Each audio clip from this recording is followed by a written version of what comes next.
And what does it actually mean to be indigenous? It means to live in right relation with the earth. And when she said that, I started bawling. And I realized, like, that's the piece that I feel is my truth. That's the piece that resonates with me through the skin, through these bones, through this heritage, without this blood. All of that is secondary to the fact that I'm a spirit here on this planet and I love the earth.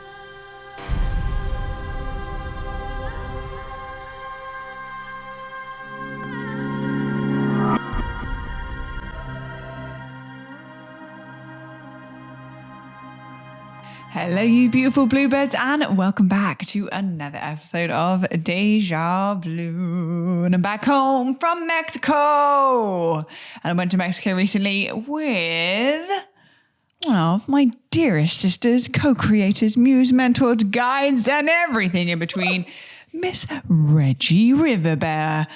Oh, we've got Reggie in the house, and I just want to give you a little bit of a formal introduction. Reggie Riverbear and I met Online. on Tinder. No. We met online on an online women's group. And that was how many years ago? I think 5, maybe almost 6. Almost 6 years ago. And it was an international online women's group of women from all around the world. And I remember entering into this group and just really I didn't really have much empowerment. I didn't really know a sense of direction. I was kind of just floating, and You were pretty locked into your magic channel, though. I have to say that. well, it was a couple of sparkles here and there, but Maybe not in the same way that you're now, but just the raw, authentic, when you open your mouth, that was in place for sure. I got to give you that. well, thank you, Regis. Well, anyways, I entered into this online women's group with a little bit of raw, authentic magic, but outside of that, still very confused and bewildered individual working on this planet. And this women's group was such a huge activation for me, and such just a permission slip. And Reggie was one of the peers of the group, and she just inspired me. And I was like, oh my gosh, the way that she held space and the way that she spoke, and her wisdom and her grace, and the way that she wove in the space, and the way that she held the sisters. And I ended up being in that group for 2.5 years, almost 3 years, I think. Yeah. From start to finish. And I learned so much. And in that time, Reggie's been a mentor and a guide, and simultaneously she has now over this time has just represented so much truth and so much beauty, and genuinely walking the beauty way.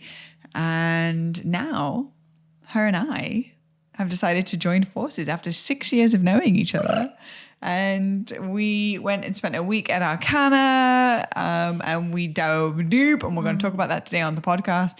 But really, I just want to highlight Reggie is a medicine woman. She's a songstress. She is a intuitive healer or space holder for other people's healings. She writes music. She has music online. And she's just an all-around profound human being. And so I wanted, also you and I have been journeying really deep over the last couple of weeks since I did my last podcast. And I feel like you're the perfect person to have a conversation with right now. And just talk about everything that's been going on behind the scenes. So, well, first and foremost, let's just welcome Reggie, shall we? Thank you. Special. We love Reggie. Thanks, She's Blue. amazing. Thanks, We Bluebirds. love Reggie. Thanks, Chelsea. She's you just wink at the Bluebirds? I did. You did. Nice. And a Chelsea. Chelsea. You know. Chelsea's here too, everyone. Chelsea's always here behind the scenes. Queen Bluebird. She's pretty much the reason why all of this is possible. So we love you, Chelsea. We love you, Chelsea. And also Chelsea's now giving credit to Andre. We love you, Andre. We love you. Sure. Yo. So yeah, thank you to the magical wizards that are putting in the energy behind the scenes to support the podcast being a true thing. And also, just as we're giving acknowledgements and shout outs, shout out to the Bluebirds and the Patreon. thank you for your support. Yes, because if it wasn't for you, then the podcast probably would be rolling still. So thank you to all of the Bluebirds in the Patreon for supporting the Deja Blu community to thrive and to continue to create podcasts. So Reggie Riverbear, welcome to the show. Thank you. Blue magic bird. Yay. Blue cosmic eagle. Blue of Earth these days. Blue of earth.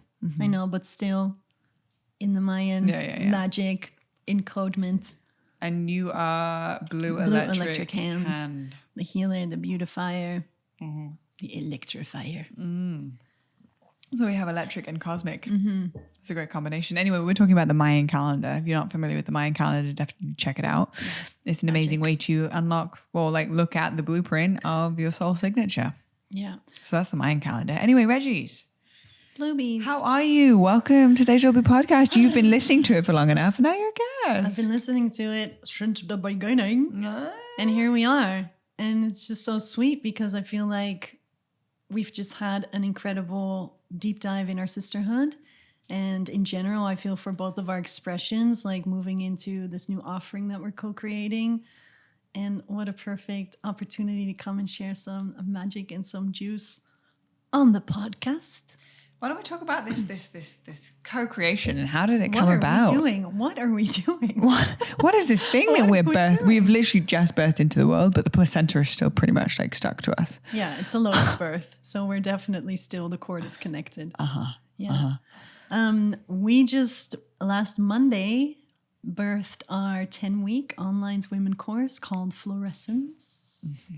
A 10-week incredible deep dive into the essentials of magic life, versing from altars, gridding, life as ceremony, to the embodiment pieces of taking care of your vessel, coming into actually what does it mean to walk that in every step. We're going into medicine music. We're going into storytelling, from this kind of contemporary storytelling to my kind of storytelling of sharing indigenous wisdoms and weaving it all together.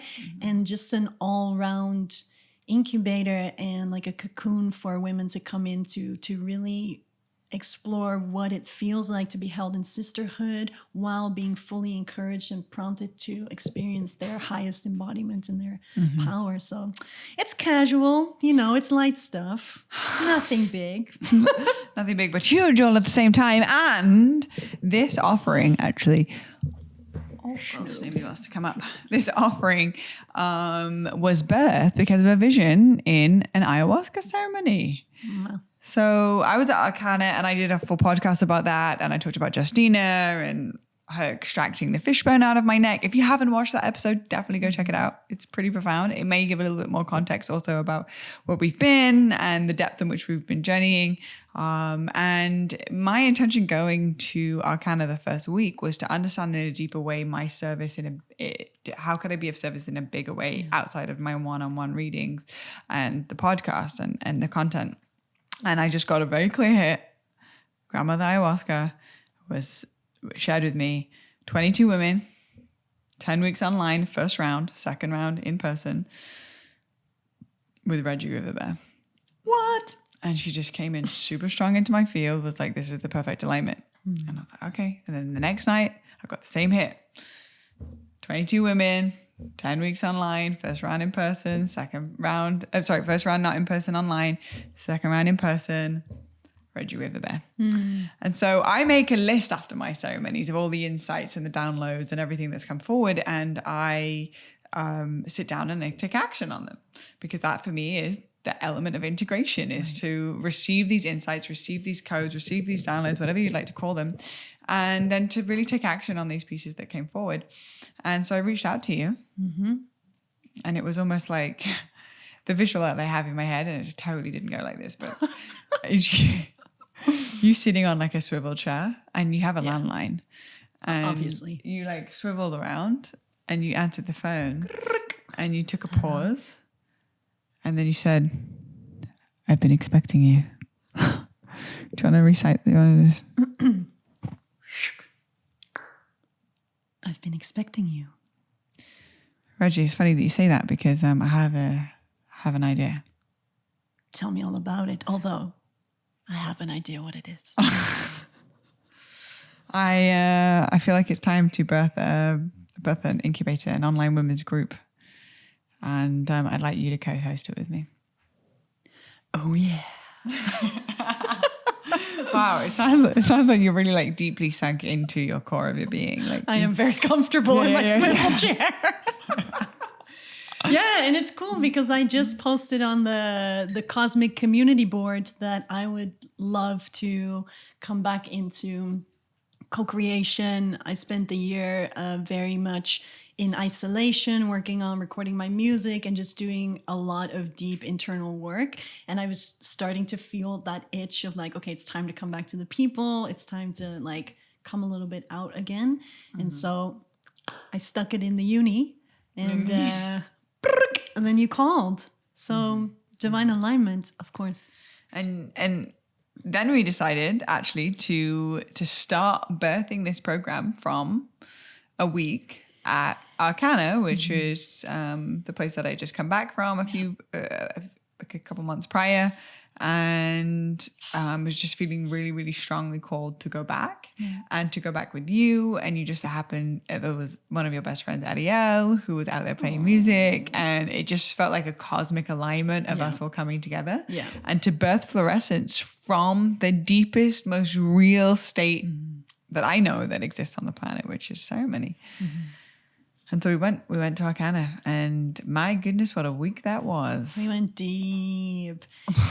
And it's just so beautiful, even from before even getting there, just feeling both of us saying yes to a new adventure. And even though we've been weaving in and out for many years, there's still a level of like getting to know each other in another way to say yes to actually like starting a business together and starting to facilitate these containers together that we've both have kind of shared and then have both kind of gone in our own direction and cultivated our own gifts, and then coming back to the center, coming back to this altar, and to really feel kind of immediately like, wow, okay, it's just a confirmation of the deep listening that guides you to the perfect place time and time and time again, and the epic fruits that come out of doing the deep work. Like, I know you come out of your Saturn return. I've come out of integrating my Saturn return, which has been huge. And so we're kind of both in these like pivotal moments, cosmically speaking, and in our hearts to really click into the next gear. And then just how deeply guided it is that Mama Aya was like, call Reggie Riverbear, sweetheart. And, Why not? I wish she spoke to me like that. Yeah, sometimes she does. And I was like, Lord, send me a sister to do something with. And then you called. So I just love that, because it didn't even come from a place of someday let's do something together. There was just a deep listening and a deep receptivity to what's in the Most High. And every single moment, right from that very beginning, has just been nectar, like easy and delicious and deep and expansive. And this is, I feel like, the new paradigm of co-creation and collaboration and building things. And I just really, and it talks about this in the Gene Keys, how from this point forward, if we want to actually create a quote unquote conscious collaboration, the hierarchy is that people just doing what they don't love to eventually reach a goal at some point, but their life force energy is being drained, but they're answering the call to somebody that will always stay at the top of the pecking order. Now it's a very stagnant model. There's no movement within that model, and there's not much energy flow, and there's people losing and people winning. Now the new model with Synarchy is a heterarchy. And a heterarchy is actually a circle. And within a circle, everybody is doing their zone of genius. They're offering their gifts. They're in their highest excitement. They feel seen. They feel acknowledged. They feel loved. They feel supported. They feel like they're bringing their unique gift. And everybody has a responsibility. And it's almost like a self-organizing experience. And so for me, now from understanding that new model of a circle paradigm of that everybody's winning, that it's not a win-lose situation, that people aren't being completely drained and their life force energy and their juju and their zest for life is completely depleted, to live in this constant belief that my life will start when I get this money, or my life will start when I have this relationship, or my life will start when I live in this location, which is essentially the expectation gene key, which is waiting at expectation station. And some people spend their whole lives waiting at expectation station. When I eventually I'll get this, then I'll have that. And so this was like a whole new, pun intended, blueprint that is dropping in through my studies with the gene keys, through what I'm seeing works, because it's based off of an energetic level. It's going, hey Reggie, what's your highest excitement, your greatest joy right now? Would it be to co-create this course with these women and to go into this kind of course curriculum? If it's a full fuck yes from you, and it's a full fuck yes from me, and it's a full fuck yes from Chelsea, and it's a full fuck yes from anybody that's placing their energy into the space, then that's going to be the fabric or the foundation of the space that we welcome these women into. And then they start feeling that joy. And so the testament of how powerful any co-creation is actually in the preliminary stages. Not the moment that we open up the space, but the moments of going, hey, Reggie, how you doing? Hey, Reggie, do you want to share a room with me while we do some really deep medicine work and we get peel back all the layers of anything that's not serving us and we're like this close to each other? How do we withstand that? Because that's going to be testament of how we withstand anything that comes into this container. Yeah, totally. And I always want to share a room with you. I just want to say that I'm always happy to share a room with you. We didn't just share a room, but we also shared a bed in a tent on the beach. We did. And another thing that's coming as you're talking about the new way of doing things is just even in like our little macrocosm is that we're coming from a place of really embodying our divine feminine archetype, as in deep listening, really going with the flow, all these elements. But we also both have a background that's rooted in divine masculine, which is we both have a producer background. So those two elements coming together in this new way create a really functional container, because we can both be super aligned with our actions as well as being in the deep listening of the feminine. And I feel like this little macro version is also happening on the bigger scale, is that the whole shift we're moving into from 2012 and going into this new paradigm. And we're talking a lot about the return of the divine feminine, but I feel for me, it's very much, in my experience, a combination of taking all of the fruits from the past 2,000 years or the past 26,000 years, depending on where you're looking at.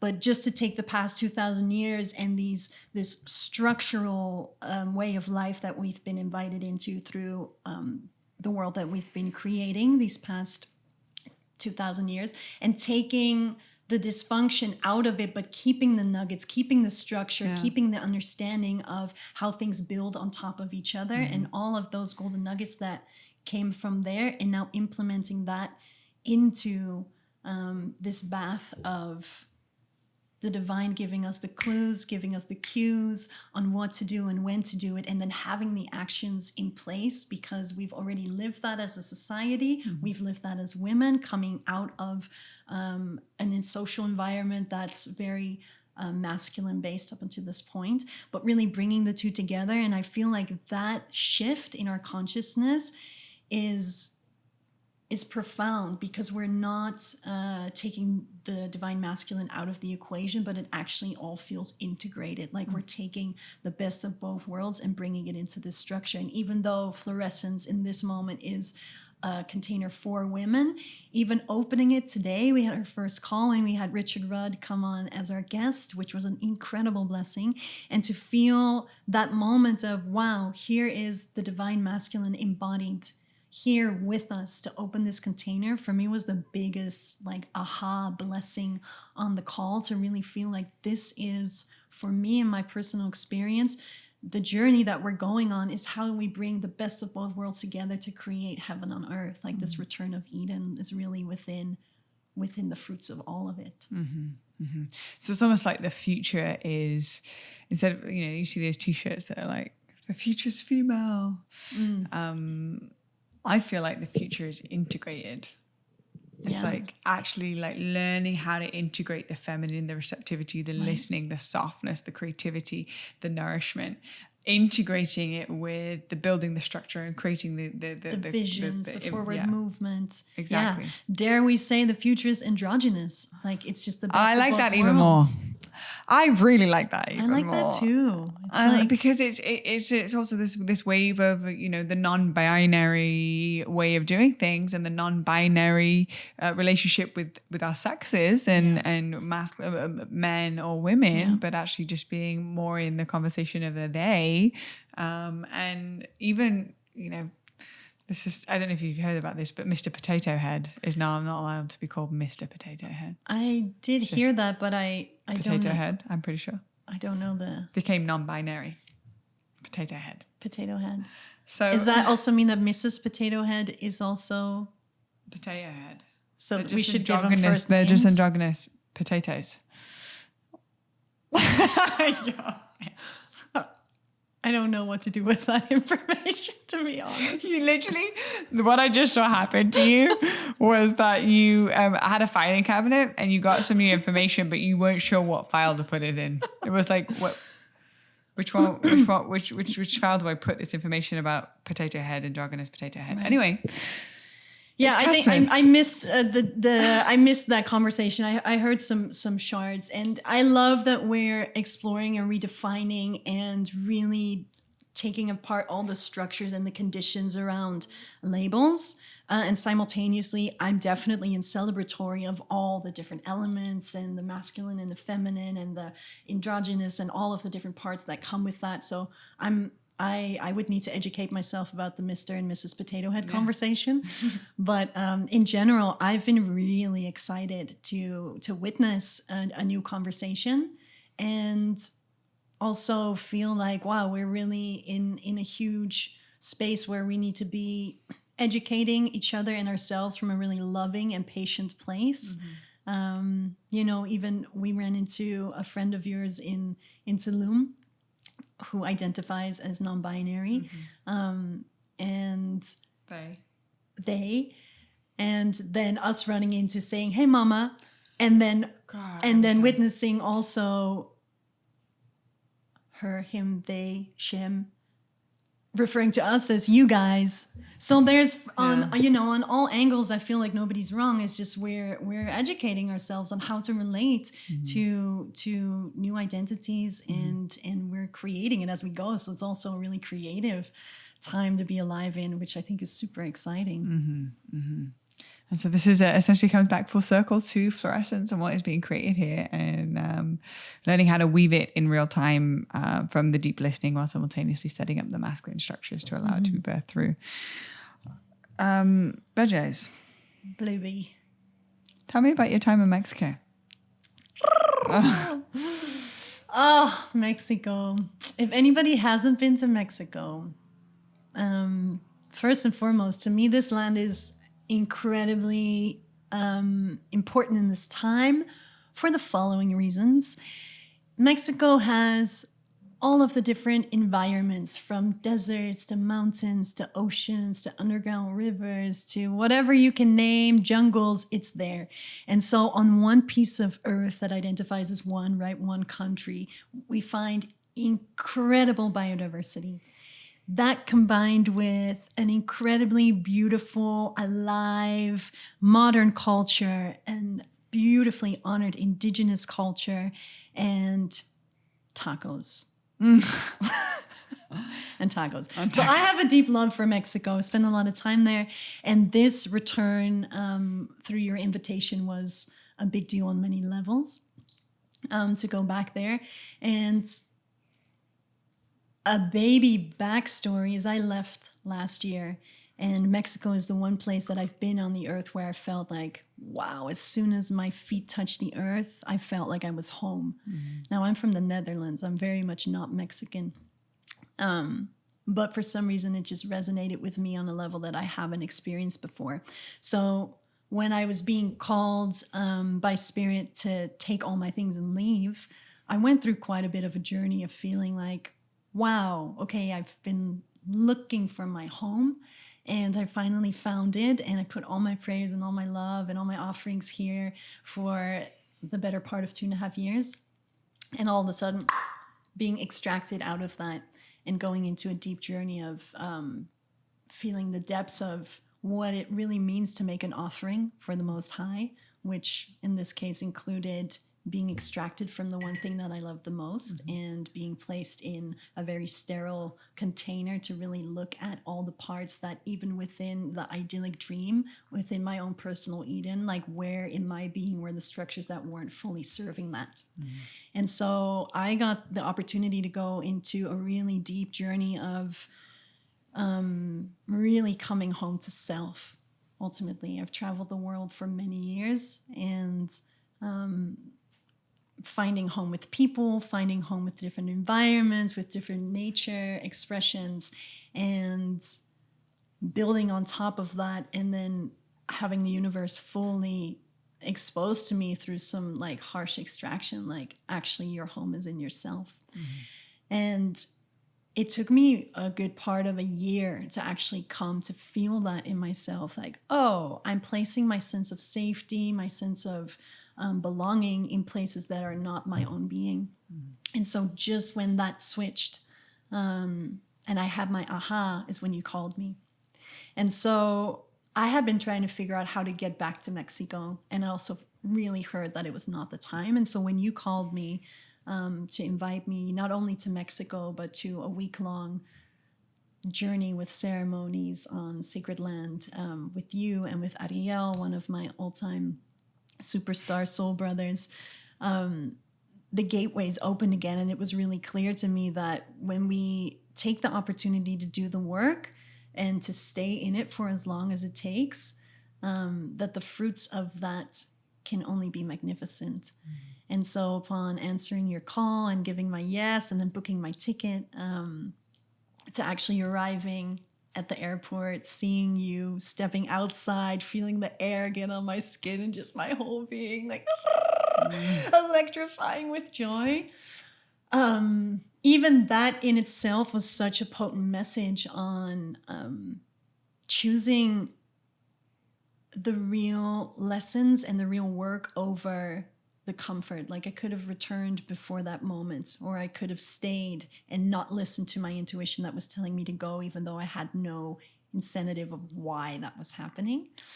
And so I came in with an open heart and with a new sense of self, and then meeting you in that space, and then going into these ceremonies with plant medicines, with indigenous teachers, and also being welcomed into the space to share our gifts and to share our stories and our songs and to contribute and weave in the space was divine, because I feel like in the core of my being, I deeply believe in this new world that we're creating that's totally based in unity consciousness and based in a celebration of all the colors. And so coming into the space with you, who are my sister in skin tone, and doing the modern expressions of sharing online and having the podcast and doing the Instagram, and then being able to weave that with Ariel, who comes from the jungles of Nicaragua, who has been so deep in keeping the sacred fire and praying and making his medicinal instruments and all of these things, and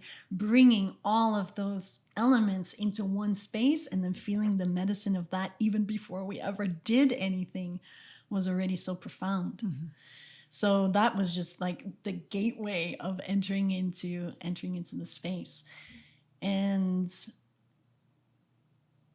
I feel really grateful because stepping into FLORESCENCE with you, I think we both had a flutter and an idea of what it could be, but it really took us coming together in deep prayer and really seeing each other in this here and now, this embodiment, the work that we've both done, being able to spend more physical time together, to see each other in our prayer and ceremony and song, to share a space, a bedroom together, to dream together. It's from that space that I was truly able to reflect on the massive growth that I've been through personally, even to be able to show up to this container. Even though if you would have asked me last year, I would have said yes, and it would have been beautiful. But just feeling the deepening of having had the isolation time to fully feel naked in the universe And then to come back into a place where there's medicine, where there's prayer, where there's ceremony, where there's family, where we're immersed in incredible nature,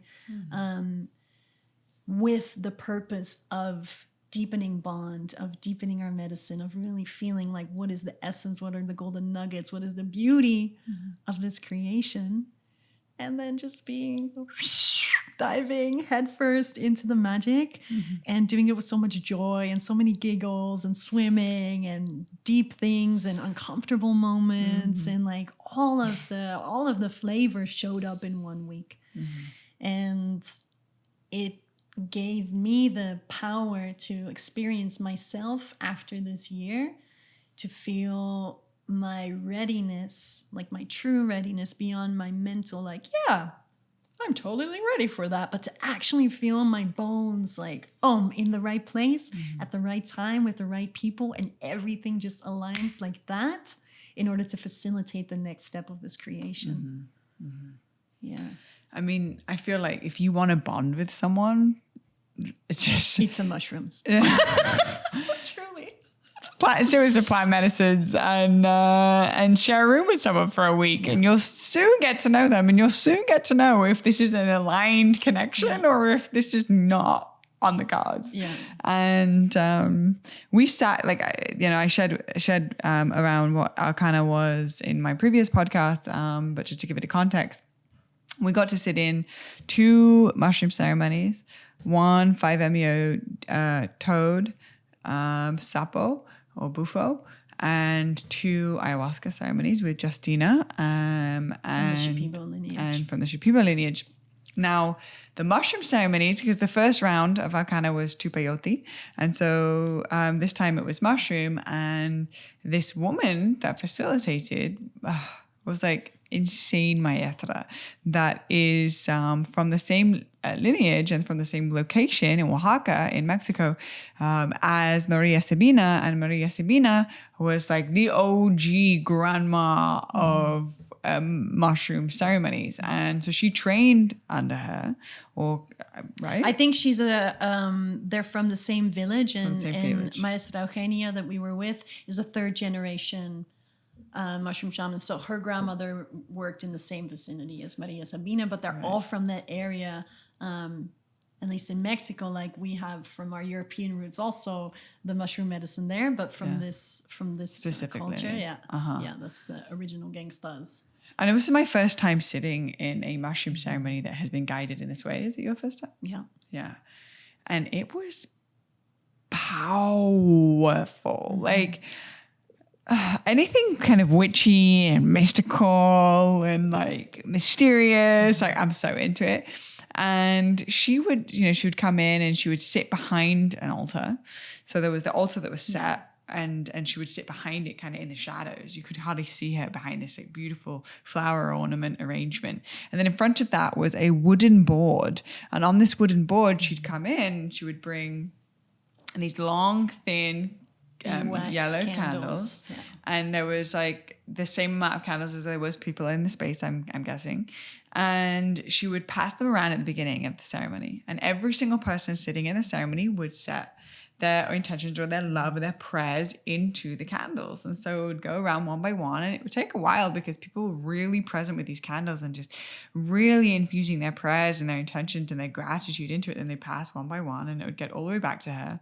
And then on this big wooden board, she would light the bottom of the candle so that it would get a little wet with the wax. And then she would stick the candle to the board and then light it. And then she'd do it for the next one, and she'd do it for all of the candles. And there were all these candles sitting in the front of this altar. And she would say these prayers. Was she speaking? She was speaking and singing and in Spanish. In Spanish? Yeah. Her chants, though, didn't sound Spanish to me. I don't know if it was like a dialect or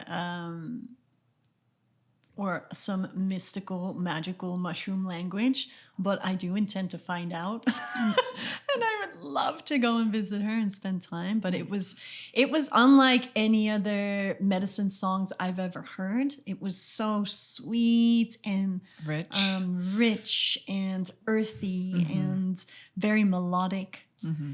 It was truly a magical experience. And what I loved also about her facilitation is that, and I've noticed this with different, like you said, with the peyote ceremonies, like we've worked with Maracame Juan, and I feel like when they give the space for us to share, you always feel it's like these two giant arms around the whole circle that are truly like holding the energetics. And so I was just feeling her. You couldn't even really see her behind the altar because she's about yay high.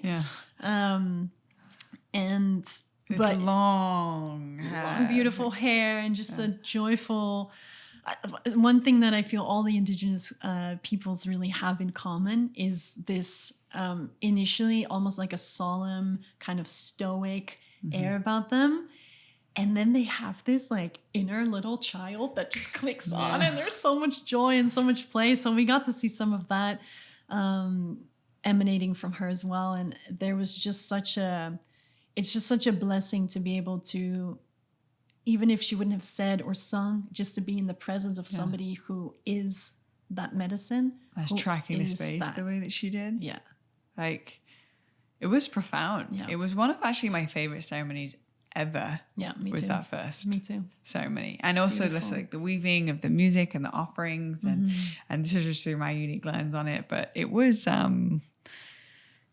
felt like a homecoming with other individuals that have done exponential amount of work to be able to get to this point where they can hold themselves in this certain way in ceremony, to then weave and melt into each other and just appreciate the prayers and the potency of the space. But this was just, such a profound experience, and so much deep gratitude to the mushroom teachers and the mycelium network and the intelligence of this. I really feel like they've just been placed on the earth by aliens just to support us with the evolution of our consciousness and being able to actually reconnect us with the earth and reconnect us with our emotions and reconnect us with our feelings and what is true for us. It was a really, really, really special experience. And ultimately, I feel like these ceremony spaces are the spaces that are the most real. Like, you just can't hide in these spaces. You can't essentially, like, specifically ayahuasca, like you can't wear a mask and be like, this is who I am and this is the version of myself I think I want everybody to appreciate or like to acknowledge about me. But actually, this is my shadow, this is my challenge, this is my wounding, this is my light, this is my song.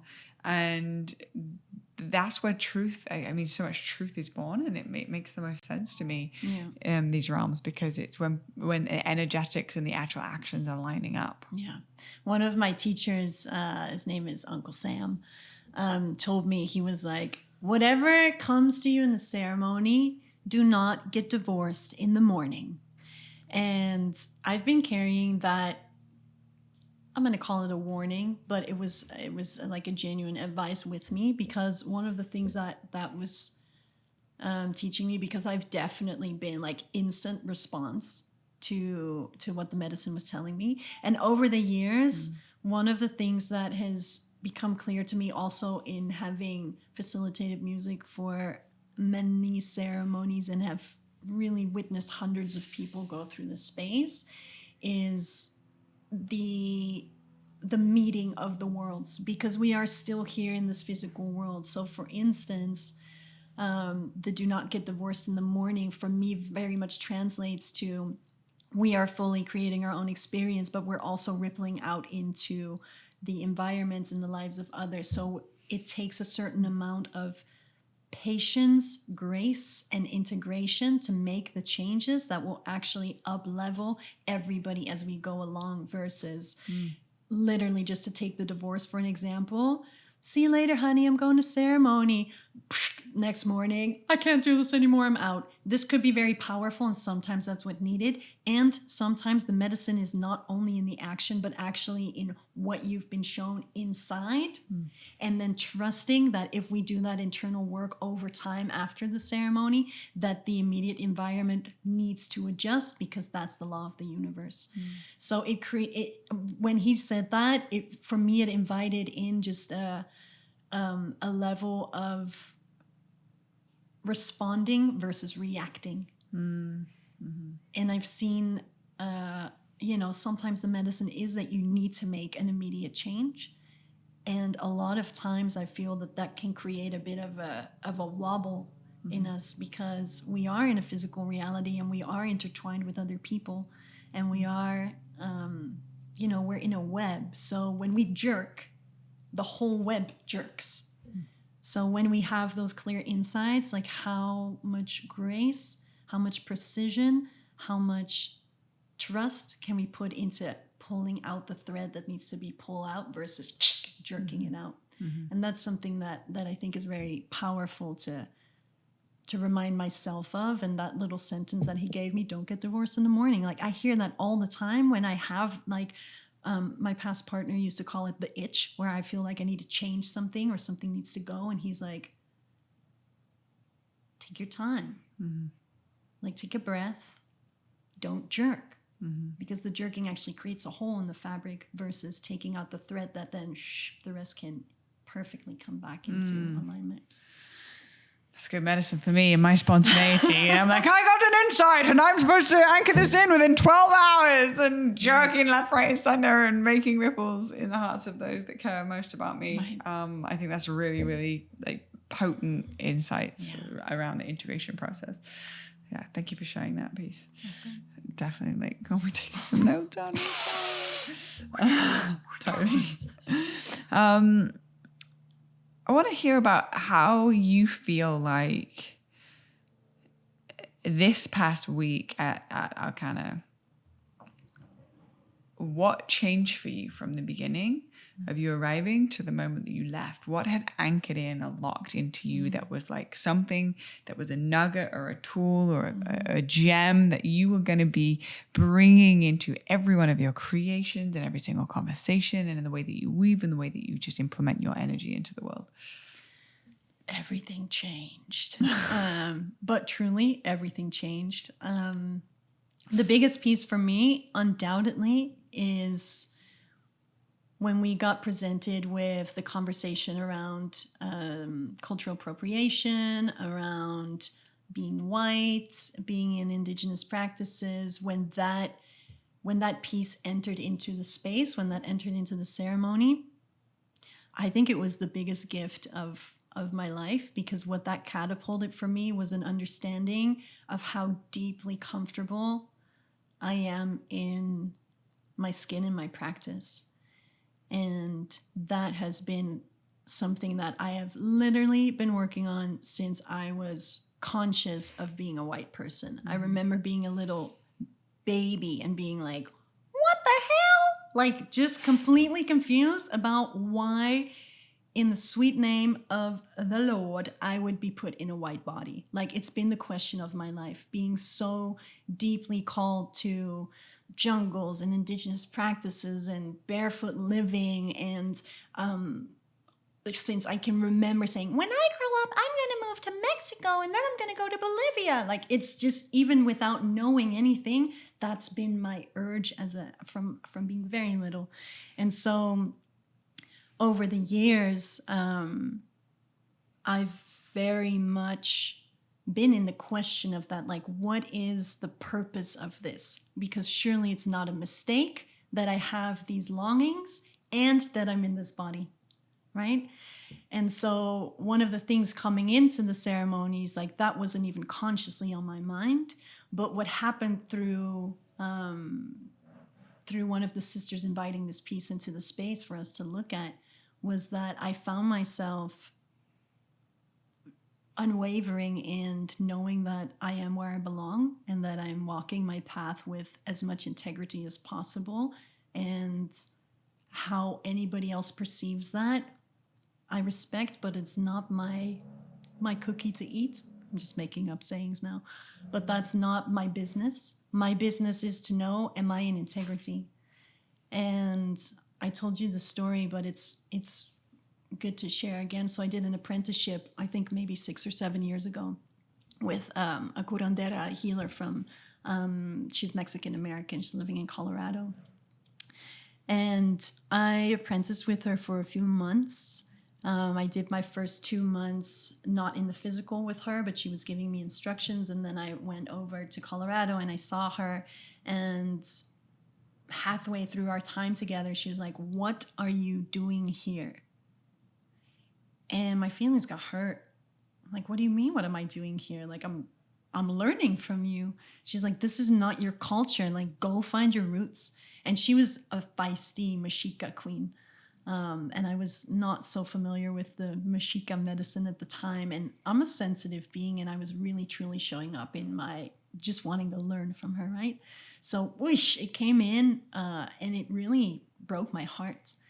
And I went into a long quest, like maybe 6 months of feeling just completely dissolved in, I don't know my roots. Like, my grandparents are from Lebanon, from Denmark, from Ireland, from Scotland, from Holland. I don't know. I was born on soil that wasn't there 200 years ago. I speak a language that came from so many different dialects that ended up in this one little language that now we call Dutch. And I know in my bones that I'm in the right place, and yet somehow there's dissonance. Somehow I don't belong because it's not my culture, it's not my skin color, it's not my country, it's not my heritage. Like a huge in my being. I was born and raised with Vedic ceremony, which comes from India. So I've been chanting and doing ceremony, which is also not my culture. It feels my own because I've been doing it for so long, but I'm not from India, obviously.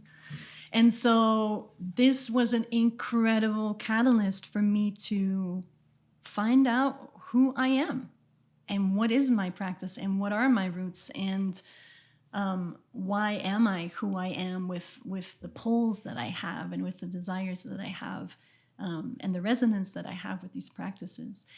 And I went home to my mom's house, and I was truly in a state of, I was lost. It made me feel completely lost. And I remember sitting at my mom's house, being angry of being Dutch, which I had already felt like, why would I be in this country that has caused so much hurt in so many places in the world? Like, why do I have this blood? And I decided to do a mushroom ceremony.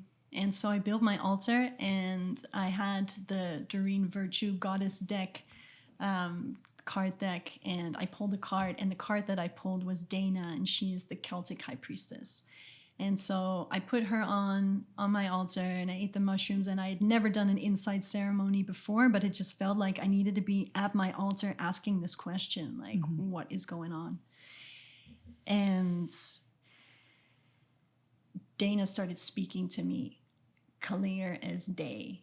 And immediately from the get-go, when she started explaining to me the Celtic traditions, I felt so at home, but the same type of at home that I'd felt in other cultures, because the basic elements are the same, right? We're talking about working with the elements. We're working with the 4 elements that create all of creation. It comes back to these 4 things.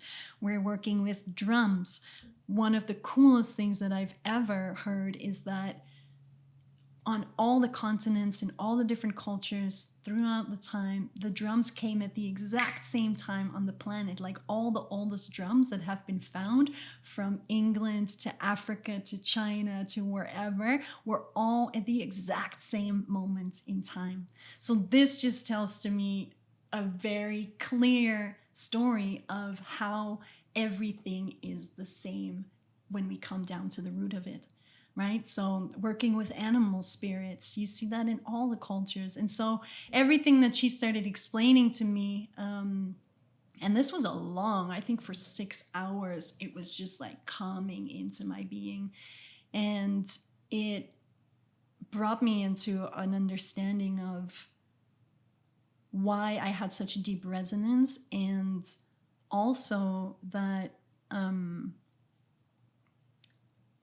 the indigenous white cultures have been mostly erased. Like, the only ones that are still standing is the Nordic traditions, but they're also very separate from Western European traditions, so they very much have their own thing.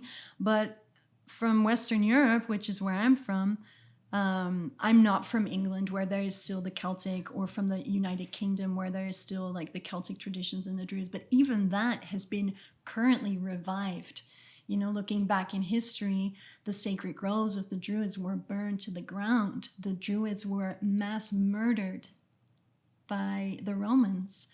All of the witches, millions of them, were burned or drowned. And so our indigenous heritage has literally been erased from this planet. And I lived in a house when I was 12 that I had my little room, and it overlooked the water with a little bridge.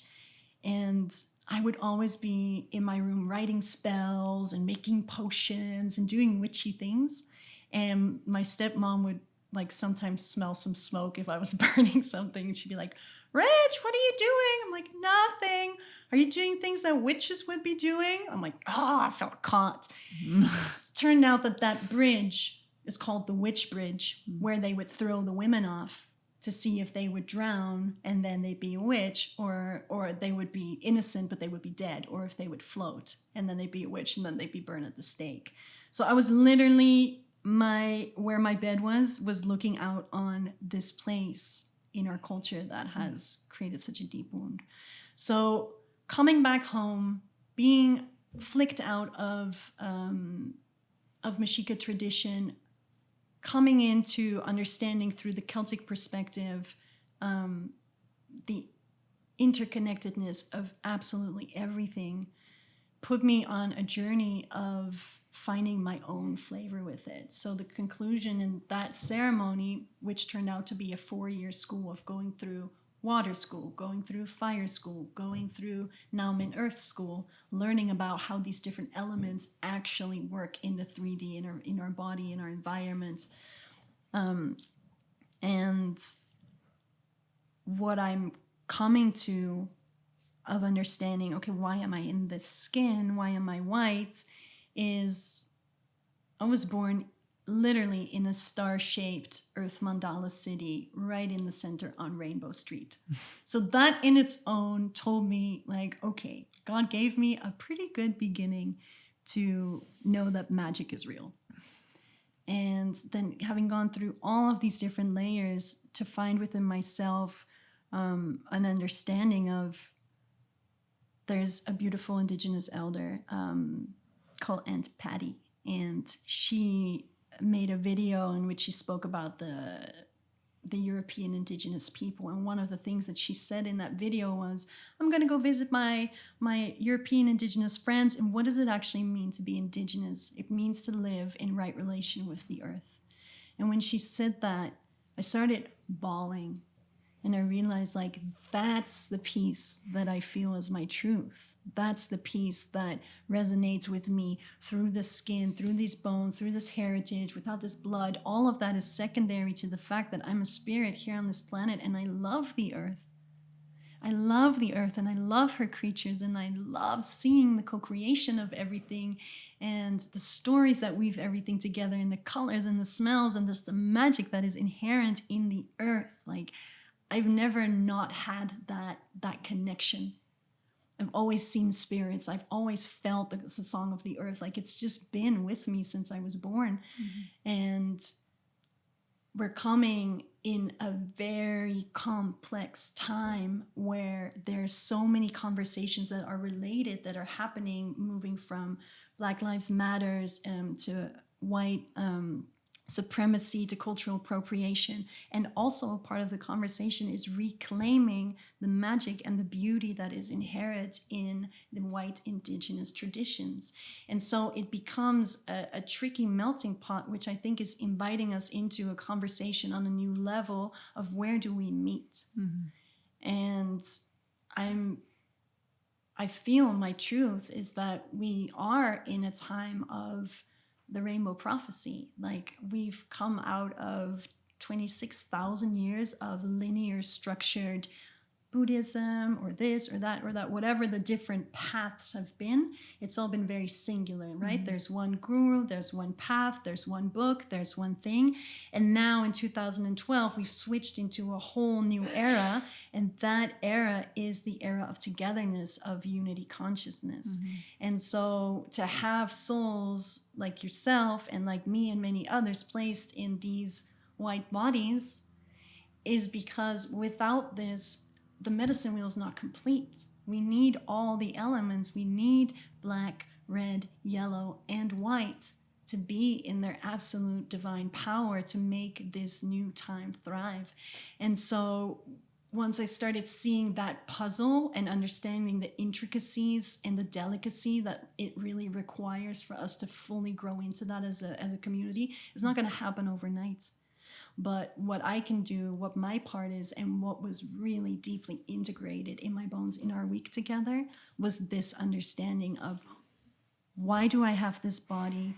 Why I have this body because I need to have this body, because I also don't get a free card. I don't get a free card because my skin is brown. I have to be in my integrity. I have to be true. I have to be 100% on my game to reclaim everything that has been lost.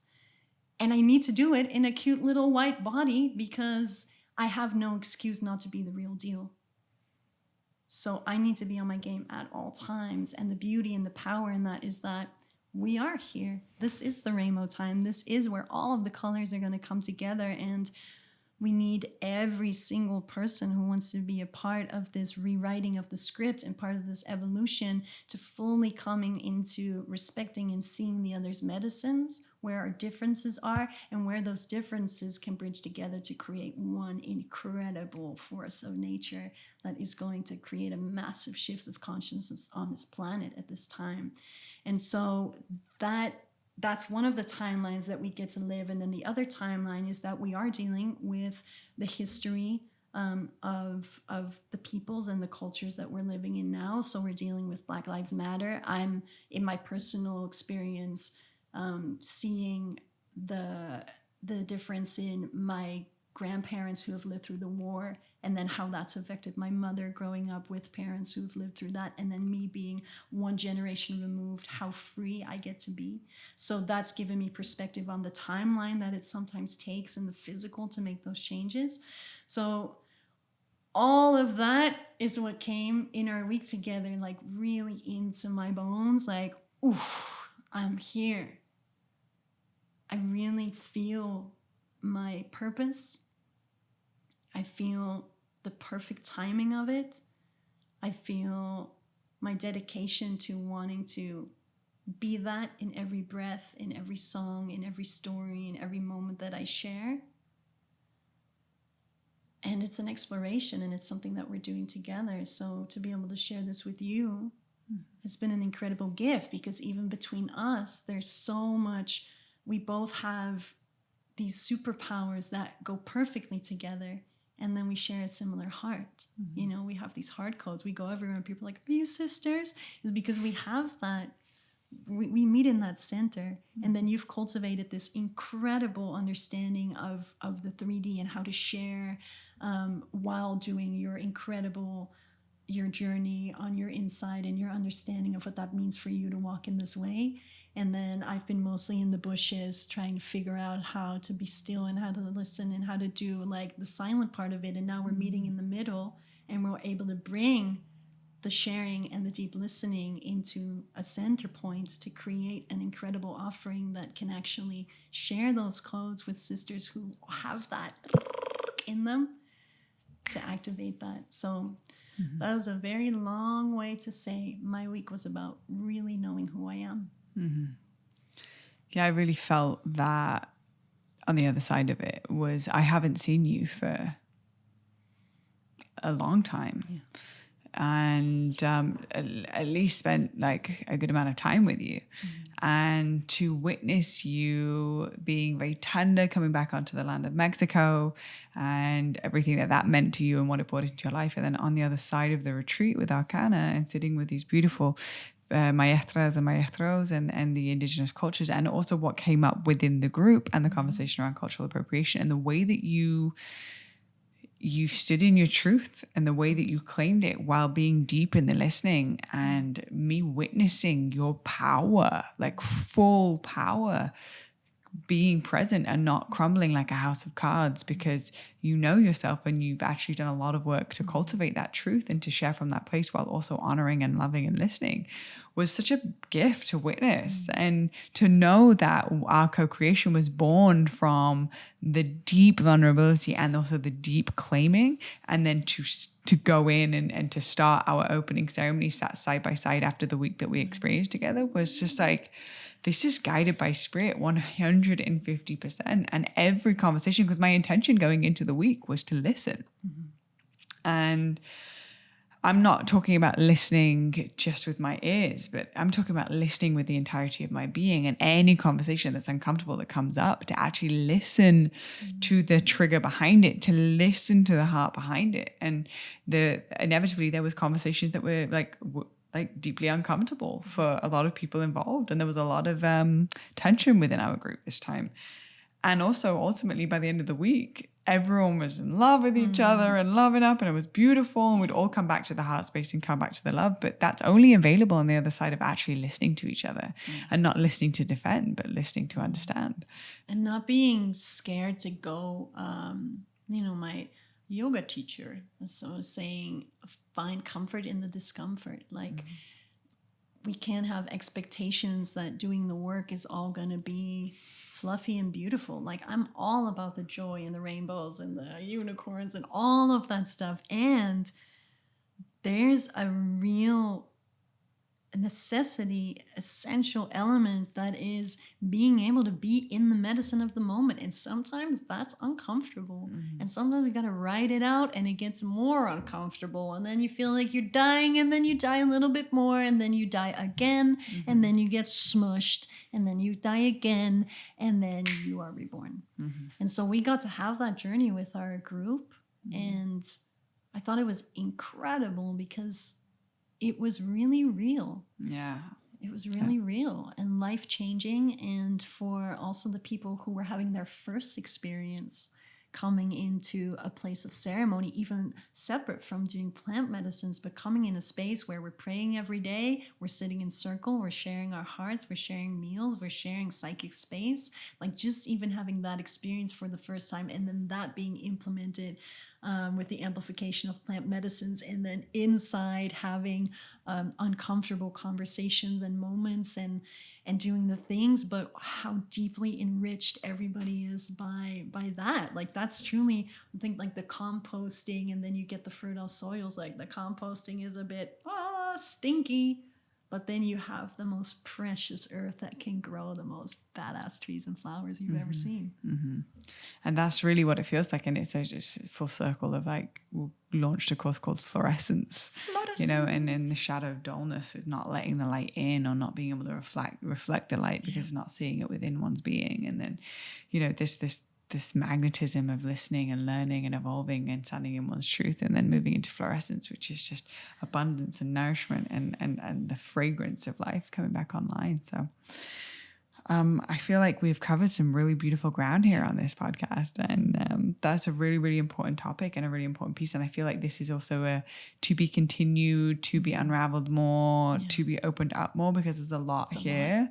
And I think we're in a great place to start. So thank you, Reggie. Thank you so much. Opening up your heart and being on the podcast and sharing your medicine with the bluebirds. If the bluebirds really resonate with you and they would like to hear more of your music, or they want to follow you on Instagram, or they want to just stay connected, how can they find you? Anywhere Riverbear Medicine, on Spotify, on Instagram, on Bandcamp, all of the places. There's a lot of yummy music coming out this year, and then Blue and I are just starting our magic weaving. So there's a lot that's going to flower in this space. And thank you so much for inviting me to come on here and to share, and to just even also witness you here in your power seat, and just your incredible ability to listen and be present. And allowing for whatever needs to come through is such a beautiful gift. So thank you for creating this platform, for really sharing the nuggets and the wisdoms and the beauty and the joy and the Snoopy. Snoopy down here, little snuggled I up. love you. Thank you. It's such an honor to be able to have this platform, to be able to highlight voices like yourself. And so thank you for being willing to stand in your truth, to speak into uncomfortable conversations and illuminate them with your wisdom and your grace. And thank you for being a guest on Deja Blu. I'm sure we'll have you again as a recurring guest next time you come back to the US of A. United States of America, City of Angels. Don't leave me. And just a special shout out to Arcana Spiritual Center in Mexico. Thank you so much for housing such a profound week of transformations and rebirths and deaths and rebirths on deaths and heartfelt activations and love and deep conversations and really important pieces to navigate in the micro and then on the macro, on the bigger scale of things. So thank you, Arcana. We will put in the show notes the link to Arcana if you want to book. They're back open in October. In the fall, they are heading over to their Peruvian location for the summer, and then they'll be back in October in Mexico. And so definitely check it out and book. And if you would like to get a discount off of your booking, you can use code BLUE at checkout, and that'll get you something off. I'm not entirely sure how much it is, but it's something. And so check that out. And from myself, thank you so much for listening and tuning in. It's such an honor to be able to highlight this woman's voice and to bring her into the space. She's been such a huge part of my life over the past couple of weeks, and will continue to do so. We are starting with this 10 weeks of Fluorescence, which is layering the foundation. But like I said before, we're opening it up to more in-person experiences and potentially sitting in ceremony, together with indigenous medicines and honoring ancestral medicines. And then from there, potentially taking it to the next level with a mystery school or something along those lines, and continue to weave in just a really big way and really activating the oracle and the seer and the mystic and the more mystical side of life that lies within all of us, but just needs a safe place to be able to come out into the world. So thank you so much, Bluebirds, for tuning in. So grateful for you to be able to journey with us in this way. If you liked this episode, please feel free to share on your Instagram stories if this is something that you would like to share with others, because it can only reach so many people. And to the Patreon community, thank you so much for tuning in with us. It is truly an honor to be supported by you in this way and to continue to be able to create value for you in return. Thank you, thank you, thank you. And until next time, blessings.